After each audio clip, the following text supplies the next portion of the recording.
What's up, everybody? Headed into town today. It's not an office day, but one of our vendors that comes pretty much I think every quarter. They just come down. They want to have lunch, so I don't always take up vendors on their offers, but with these guys are like old friends already. So whenever they reach out, I'm always down to go meet them for lunch. We normally meet at Daraku, which I kind of like Daraku, seafood, Asian food. But today they decided to meet over at Merriman's. I've been there once before. It's not bad. It's more for hanging out, company, talk story, just hang out. These are the guys that usually host me or partially host me when I go out to my June, July-ish time frame for my Vegas convention that I always go to at HP. It's kind of a good time out there. I'll be honest with you, right? There's not much to learn. It's more for me. It's more like hanging out and just meeting people, talking story, enjoying the food and the drinks, and taking some sights in Vegas. Yeah, usually go by myself, so it's not super enjoyable, but it's kind of awkward if you bring someone with you. You got vendor dinners and different things, so it's not really ideal unless the person you bring is super independent and they're just gonna do their own thing. But at that point, it doesn't make sense to bring anybody. Yeah, so we'll see. I'm hoping they'll send me again this year. I think they know I'm gonna retire soon, so I don't know if they don't send me, they don't send me. Whatever, it's not the end of the world. One more week, a little over one more week, and then Paz flies out to Philippines.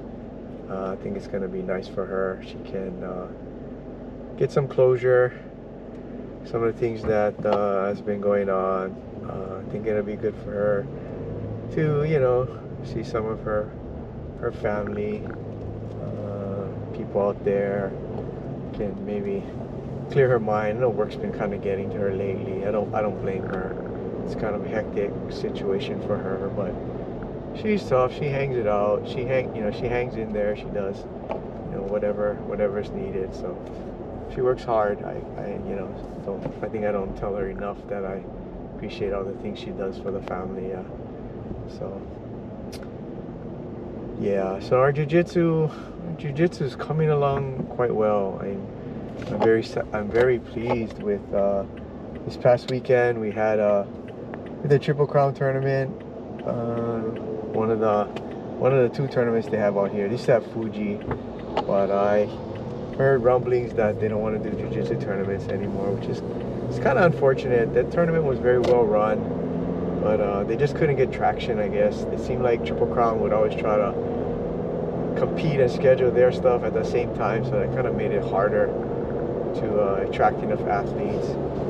This past Triple Crown last Saturday, I think there was almost 600 entrants, so it was a pretty good turnout. Yeah, our guys, our Sunday guys, they did well. They did really well. Aside from obviously from the medals, that's an easy way to measure, but I like to watch the way they roll, how they handle themselves under the pressure. For Scott and Brandon, it was their first tournament, so it's kind of hard to really measure against previous performance. It was mostly the kids, that we saw how they went about what they were doing. I know Scott, it's kind of, I feel bad. Scott trained super hard, right, and he had super high hopes, and I think he lost his first match, but he went up in weight and down in age, so it's never really it's never really an easy thing to do that, right? So I know that he took it pretty hard. So kind of wanted to let him know, don't take all the blame for yourself. I probably should have looked more closely at his game, but he'll get there. I know that he'll get there, because now I just lit a fire under him to train harder and get at it more. Yeah, he's a really nice guy. Really chill guy, but definitely wouldn't want to make him mad. He's big dude, yeah. But very nice, very family oriented man. So respecting him. Brandon's been a competitor. I guess I think he played soccer in college. Like he was an athlete, right? So I'm not too surprised that he did well in the tournament. I think he won his first match. I think he lost his second match, but man, so he had a third match, right? And I could see he was winded, he was gassed, but I mean he gave everything he had, and he won. I was like super stoked because the other thing is, you know, not that I dislike the guy he went against, right? But this is a guy that he trained at UFC for a while. I think he was at Mililani. It didn't fit in so well over there, so he came over to Waikele. It was an unfortunate incident where Blake was getting ready to compete, and like 2 days before the tournament, like the guy arm bars Blake and like hyperextends his elbow like badly, right? I didn't see it, I couldn't comment on it, but it did seem like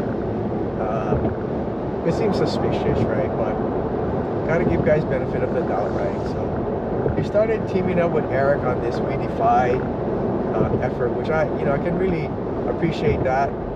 It's to help veterans, you know, get involved with jiu-jitsu. You know, Jim just sponsored him and all that. So we got time to Eric, and I think it's United picked it up.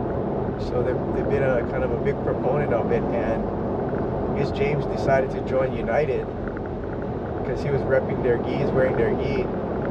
So it's kind of funny because during the competition, during the match, Cart was coaching Brandon and Bruno was coaching James. It was a pretty tight match. It was really close. Brandon pulled off a sweep maybe in the last minute or less of the match. He won the bronze, so pretty stoked about that, yeah. Kids did really well. I think the medal total came out to 5 golds. I think it was 2 silvers and 2 bronze. So really well, really good turnout. We saw a lot of improvement. I think the kid that, like I keep saying, that has the most potential is Kai, or Matua, Scott's son. He's got a lot of good instincts, right? We just need to help him. I think he made it to the finals. He won his first 2 matches, made it to the finals. The kid he went against wasn't a guard puller and wasn't necessarily a strong takedown guy, but I think he's been in the way that he was playing. He's competed before, very strategic, staying away, staying low. He started to get into Kai's head a little bit. You can see where Kai started to lose a little focus. So I think it was a decision. I think the other kid got close to a pass. It didn't pass, so it was 0-0. So it did really well. All our kids did super good in the tournament.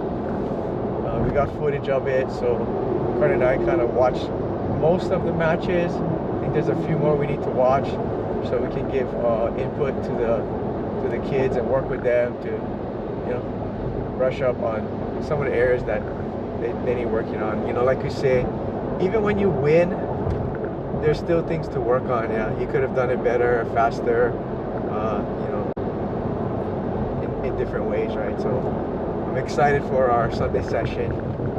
Debating if I tell the kids to bring their medals there too.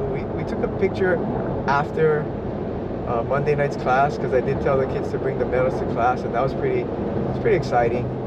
You know, there were a few people in there that really weren't part of the team, so maybe I'm thinking about maybe Sunday we have everybody bring their medals, and then we take one picture there. Yeah, so I get to cover, well, Cart gets to cover concept classes tonight since Maya's off to compete in Japan. I feel good that, you know, Maya entrusts Cart and I to run his school in his absence, so I think it's kind of lining things up for probably future endeavors. Cart's pretty excited about it. You know, we were scheming last night on what to do, because he'll be there and I'll be at UFC. So I got Kawai to teach something in adults class. the kids no-gi class, I'm still working that one game. I think today I'm going to add maybe 1 or 2 more pieces to it, and then maybe just have the kids just play with it afterwards, right? So instead of going 1, 2, 3, 4, 5 steps, just say, okay, boom, one person stays seated and try to take the other person down. Other person tries to get the person on his back and pin him down, you know. So maybe that'll be next week. Got one more day of practicing the game, playing the game. So then I can kind of, the kids, maybe they'll be surprised that they're actually doing jiu-jitsu, like, oh, this is jiu-jitsu. So that's kind of the skills-based games versus you know, 1, 2, 3, 4, 5 technique kind of approach. Yeah, we'll see. They're new, so Monday's class for kids gi, man, that was insane. There were like 44 kids. It's the biggest class that I've ever seen, and there's a lot going on over there. So hopefully tonight's class is not quite as big since I don't have a card with me. I will have Kavai. Kavai said he's gonna try to make it, and Rob said he's gonna be there too. Oh, Rob is gonna be there because that's his scheduled day, and Robbie usually comes, but he comes a little bit later. I was thinking that he probably has to wait for someone to come home or drops his daughter off to have them watch, because he comes with his son. Yeah, so should be an interesting night. We're building up the program. It's almost getting too big for the space that we're in. Yeah, I don't know if they'll ever expand or create multiple classes. I think it's a wait and see, right? If we're continually hitting 40, then they'll do something. But if it's 40 here, 30, high 20s, they're not going to do anything. Yeah, I think the ones that maybe suffer is not the right word, but the ones that benefit the least of these type of big classes are the kids that are skilled. Yeah, because there's no time to really do anything beyond very basic techniques, right? So we'll see how it plays out. Still waiting for the gym to lay down the new mats that were supposed to happen in January. Now then they said February. Now we're here in March. I don't know. I'll believe it when I see it. You know, I don't hold my breath. Hopefully, you know, nobody gets hurt on those old mats, but what you gonna do, right?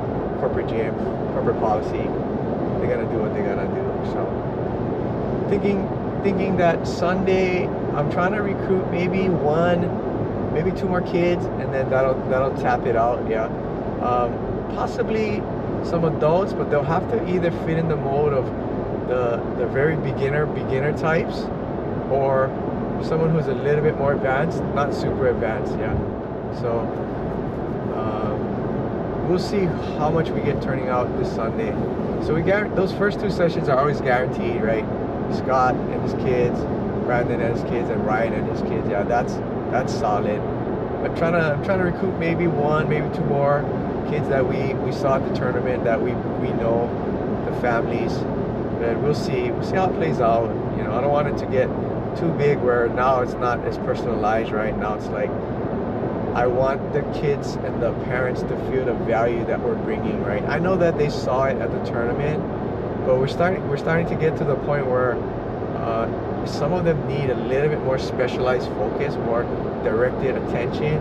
So we'll see how that kind of plays out. Like, you know, Scott's son Kai, he's getting to the point where I think I want to show him some little bit more advanced stuff, but then it leaves the rest of the kids behind, right? And they're different sizes.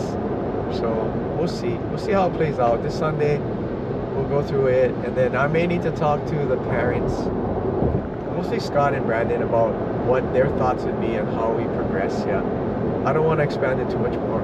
Like 4 sessions on Sunday, that's max. We're not going to go any more than that. So, and then the 2 groups, they've already locked in that time. Yeah, that's their time. I know they don't want to spend 3 hours over there on the mat, so we can't expand the group that they're in anymore. So we'll see. All right, guys.